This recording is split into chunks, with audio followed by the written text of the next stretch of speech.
c'est l'histoire de 3 voleurs et déjà ça me terrorisait. Et c'est là qu'on a conscience de toutes les horreurs qu'il y a dans les contes pour enfants et que vraiment ça nous prépare à l'après. Il y a tous les thèmes qui sont abordés et dans Les Musiciens de Brême, le thème c'est les intrus. Et les intrus, ça m'a toujours fait très peur. Alors c'est peut-être pas pour rien que je suis devenu flic justement pour se battre justement contre ces gens qui rentrent dans votre vie et qui commettent une infraction, un délit, un crime et comment moi je peux faire en sorte de les protéger. Donc déjà quand j'étais petit j'avais cette envie-là. Un de mes préférés c'est Arthur.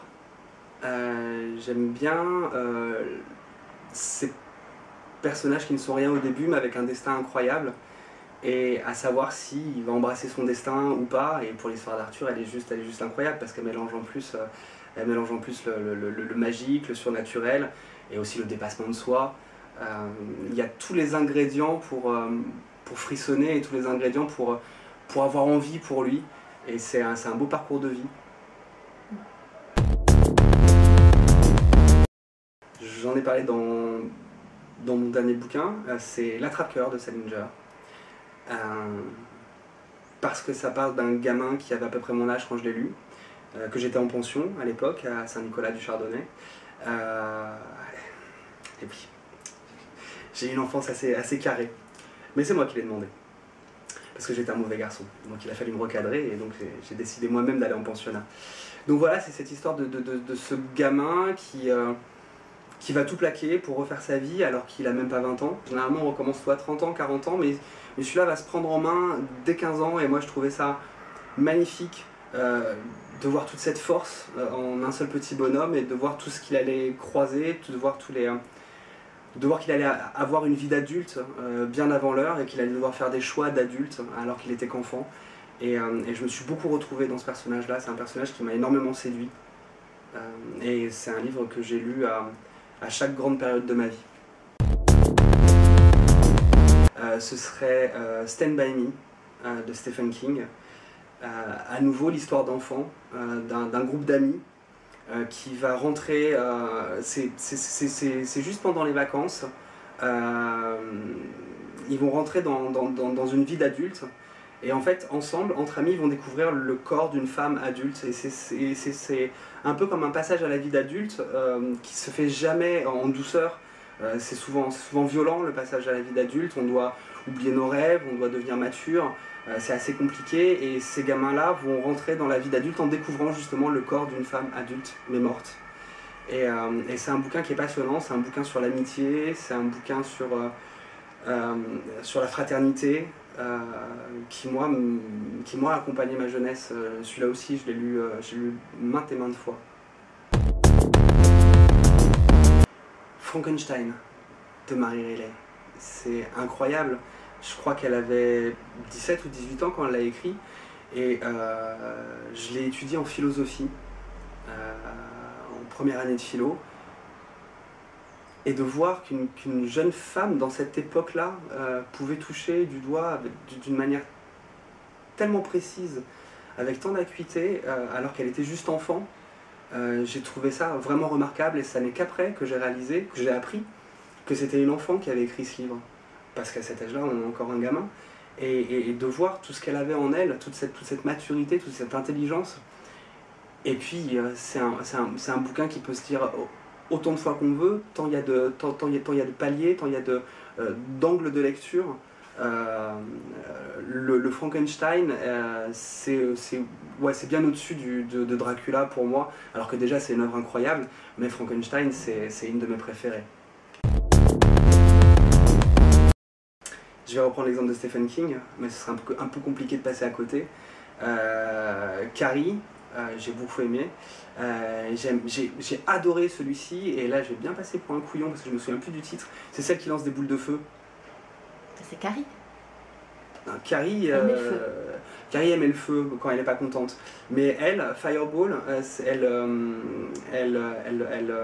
elle maîtrise le feu, elle peut l'envoyer à gauche, à droite, quand elle est énervée aussi. Et alors en fait, c'est pas tant qu'elle envoie des boules de feu, ça on s'en fout, parce qu'elle pourrait sauter à 10 mètres de hauteur. C'est pas tant ça. Ce que j'ai aimé par-dessus tout, c'est qu'elle a un père qui va tenter de la protéger pendant tout le livre.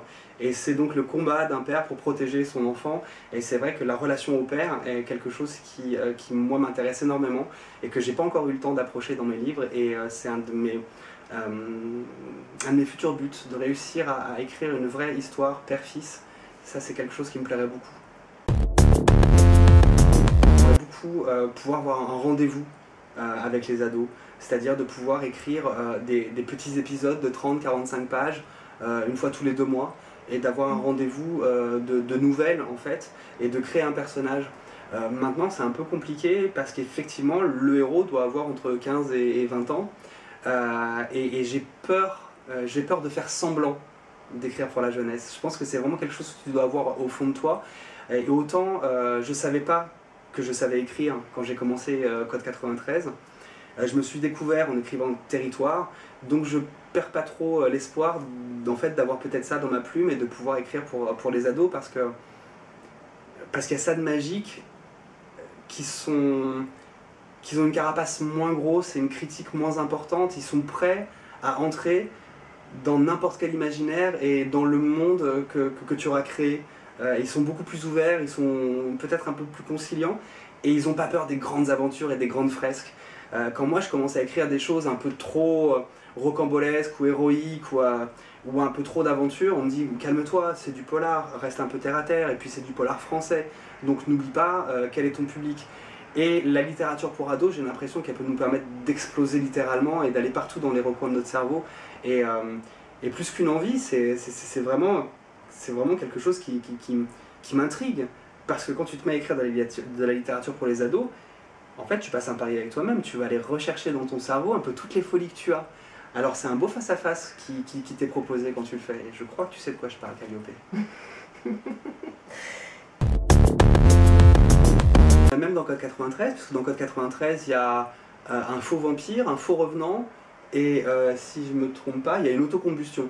Donc voilà, j'ai déjà un petit peu montré ma volonté ou mon envie d'aller au-delà du simple polar. Et dans Territoire, c'est carrément un livre d'aventure, puisque notre flic va être emmené pendant 5 jours et 5 nuits à enquêter sur un gang de braqueurs. Le jour, c'est à peu près simple, mais la nuit, malheureusement, la ville est tombée en plein milieu des émeutes, est aux prises avec des émeutes, et donc nos flics vont devoir enquêter, mais toujours avec 500-600 personnes autour d'eux qui veulent leur peau. Donc c'est toujours plus compliqué d'enquêter dans ces conditions-là. Et c'est vrai qu'on est vraiment dans... Outre le fait que c'est un polar et qu'il est un peu sociopolitique, on est vraiment dans le livre d'aventure, on est vraiment dans le page-turner, donc effectivement, ça peut donner envie aux adolescents de lire ce genre de polar, puisque c'est un polar qui va très vite, c'est une enquête qui va à 100 à l'heure. Et oui, tu es la première à me le dire, mais ça me fait très plaisir. Effectivement, je pense qu'il est accessible, outre la violence, qu'il est accessible à des ados à partir de 14-15 ans, parce que tu sais, déjà à 13 ans, ils en ont déjà tellement vu à la télé que ce serait un peu dur de les faire frissonner, d'après moi. Oui, à moi de baisser les curseurs de violence et de les remplacer par autre chose, parce que je pense que la violence n'est pas la seule arme pour faire naître des émotions, et que même c'est une arme que j'aimerais bien mettre de côté, déjà parce que c'est trop facile. C'est un peu comme attaquer un nourrisson avec un lance-roquette, c'est un peu facile. La violence, effectivement, que tu vas faire naître des émotions. Dans Territoire, je colle un chat dans un micro-ondes. Honnêtement, ça m'a pris 3 lignes et c'est pas très compliqué, et on m'en parle depuis que le livre est sorti. Comment ? Un chat dans un micro-ondes ? Alors j'essaie de rassurer tout le monde, je ne vous inquiétez pas, après je ne tue que des êtres humains. Parce que oui, effectivement, ça tombe comme des mouches, il y a des cadavres partout, mais ça c'est ok. Alors un chat dans un micro-ondes, interdit. Donc voilà, utiliser de nouvelles armes pour faire naître les émotions, donc ça va être l'amour, l'humour, la peur, le suspense, mais sans jamais déraper vers le gore ou l'hémoglobine. Donc à nouveau, un challenge très intéressant. À croire que je me suis pris vraiment à la bourre pour me mettre à écrire, parce que j'ai commencé à écrire à 35 ans, et maintenant je me dis que j'aurais dû commencer bien plus tôt, tellement j'ai l'impression que j'ai envie de dire 2 choses. Elle est capitale. Dans Territoire, comme dans Code 93, la chef de Coste, c'est une femme, mais aussi une des équipiers de Coste est une femme. C'est-à-dire que je les conçois tout autant comme subalternes que comme dirigeantes. J'ai aucun sexisme dans ma littérature. Et dans Territoire, la vraie méchante de Territoire, c'est une femme, c'est la maire d'une ville qui s'appelle Vesperini. Ça a une petite connotation de vipère. Et donc l'autre femme très importante aussi, c'est Johanna, qui est l'équipière de Coste, qui est la nouvelle venue dans cette équipe, et qui va être une sorte de bouée de sauvetage pour tous ces garçons à la dérive, parce qu'elle est mariée, elle est amoureuse, elle a 2 enfants, et c'est une stabilité que tout le monde lui envie. Oh, il y a eu Xena la guerrière quand même. Je crois que c'est bon, ça y est, on l'a fait, check, on passe à autre chose. Merde. En plus, c'est pas du tout sexiste, elle est toujours à moitié à poil. C'est réglé. Genre que Xena la guerrière, ça a trop été créé par des hommes. Bon, qu'est-ce qu'on prend? On prend une héroïne féminine? Ouais, mais tu me la mets en soutif. Ok. Donc si tu étais une dystopie, contre quoi, contre quel système tu te révolterais? Ok. Une quoi? Une disto? Pi. La question en entier, parce qu'avec la question, je vais comprendre le mot. Si tu étais une dystopie, contre quel système tu te révolterais? D'accord. Quoi? Une dystopie? C'est quoi une dystopie? Explique-moi, Calliope, ce que c'est qu'une dystopie, et après je te donnerai une réponse intelligente. Et pas la peine de couper, j'assume parfaitement mon manque de culture générale. Alors la dystopie, c'est une contre-utopie. C'est lorsque des adultes ont installé une utopie et qu'à un moment donné, un héros, souvent un adolescent, va se révolter contre cette dictature, qui soit une dictature politique ou une dictature médicale. Par exemple, chacun prend une pilule pour le bonheur absolu, comme Gattaca par exemple. Ou comme le Soma dans Aldous Huxley. Exactement. D'accord. Alors, ce serait la pensée paresseuse. C'est très compliqué. J'aimerais bien que l'argumentaire, que la construction de la pensée soit axée sur une vraie recherche, un vrai travail de curiosité. Alors que maintenant, quand on veut savoir quelque chose, on tapote sur Internet, on prend la première réponse qui nous vient, et ça y est, c'est bon, c'est la réponse. La pensée paresseuse d'Internet me fait peur parce que j'ai l'impression qu'on ne peut pas aller plus loin dans les conversations parfois, parce qu'ils en restent à des poncifs, à des généralités, à des clichés. Le cliché crée la phobie, et les phobies créent des mouvements, l'islamophobie, l'homophobie, alors qu'en fin de compte, dans la phobie, le seul problème, c'est le fait qu'on ne comprend pas les choses. Et mieux comprendre les choses font qu'elles ne nous font plus peur, et donc on est plus enclin à les accepter. Donc voilà, si je devais me battre contre quelque chose, ce serait vraiment cet accès trop simple aux réponses. Avant, on allait dans une bibliothèque et on se faisait 25 pages pour réussir à comprendre le truc. Là maintenant, Google, qu'est-ce que... On a la première réponse qui généralement est un Wikipédia ou un blog débile, et on s'en contente. Mais non, ton blog n'est pas débile, Calliope, il est super ton blog. Je parlais des autres blogs, des autres filles. Pas steampunk. Si tu étais une uchronie. Oh, arrête avec ça. Une dystopie, une uchronie. Recommençons, une uchronie, c'est... Si tu étais une uchronie, tu vivrais à quelle époque et avec quelle technologie? Une époque que j'aime, c'est l'époque victorienne. Parce qu'on était dans l'esthétisme absolu. Ça, c'est quelque chose qui me plaît beaucoup. Après, la technologie qui est avec, c'est celle de la télétransportation, que j'aime beaucoup. Aller d'un point à un autre en un claquement de doigts. Malheureusement, après, j'ai peur d'être en rade au niveau passion, au niveau moteur, parce que c'est vrai que, par exemple, les choses que j'ai envie de faire, mes futures envies, ce sont des endroits, ce sont des lieux. J'aimerais aller en Alaska, j'aimerais voir une aurore boréale, ça c'est très midinette, mais j'adorerais nager avec des dauphins sauvages, oh, la gonzesse, ou avec des baleines, ce serait magnifique. Donc après, ce qui nous resterait, ce serait l'humain, ce serait le rapport à l'autre, ce serait la rencontre. Ouais, je resterais sur la télétransportation, pouvoir aller où je veux, quand je veux. Ok. Si tu étais un monde parallèle, tu garderais quoi et tu jetterais quoi de notre monde? Alors c'est bien que tu ne sois pas un génie et que ce ne soit pas quelque chose de vrai que tu me proposes, parce que je vais être un peu radical. Je garderai